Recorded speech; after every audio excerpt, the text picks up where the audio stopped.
एक बार एक आदमी जंगल से होते हुए अपने गांव जा रहा था। वह बड़ा ही खुश था और बड़े ही मजे के साथ अपनी कार चला रहा था। तो थोड़ी देर के बाद क्या हुआ, उसकी गाड़ी एक ब्रिज के पास जाकर रुक गई। तभी आदमी कार से बाहर आया।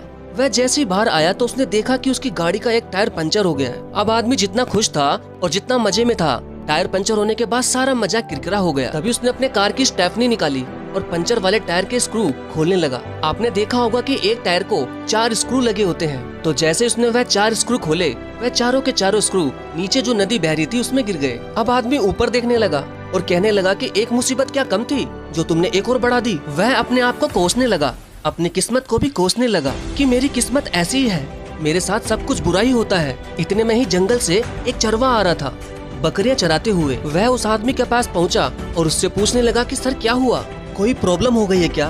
वो आदमी गुस्से में बोला कि जाओ तुम्हारा काम करो, यह तुम्हारे बस की बात नहीं है। उस चरवाहे ने दोबारा पूछा, क्या सर आपकी गाड़ी खराब हो गई है क्या? यहाँ पर दूर दूर तक कोई मैकेनिक भी नहीं है। तब वह आदमी बोला कि मेरी गाड़ी का टायर पंचर हो गया है, लेकिन स्टेपनी लगा ही रहा था कि तभी टायर के चारों स्क्रू नदी में गिर गए। उसने बोला सिंपल। आदमी बोला वह कैसे?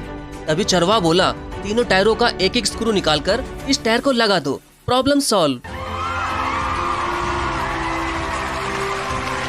देखा जाए तो जिंदगी में जितनी प्रॉब्लम आती है उन सब का सॉल्यूशन है, लेकिन इंसान सॉल्यूशन पर फोकस नहीं करते हैं, बस प्रॉब्लम को लेकर बैठ जाते हैं कि मेरे साथ यह सब क्यों होना था।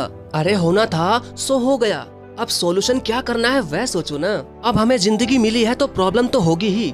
मुझे कोई ऐसे इंसान का नाम बता दो जिसकी जिंदगी में प्रॉब्लम ना हो। प्रॉब्लम हमारी जिंदगी में अनगिनत है, लेकिन एक एक प्रॉब्लम के 1000 सॉल्यूशन भी है। अगर हम प्रॉब्लम को छोड़कर सॉल्यूशन पर फोकस करें तो। थैंक्स।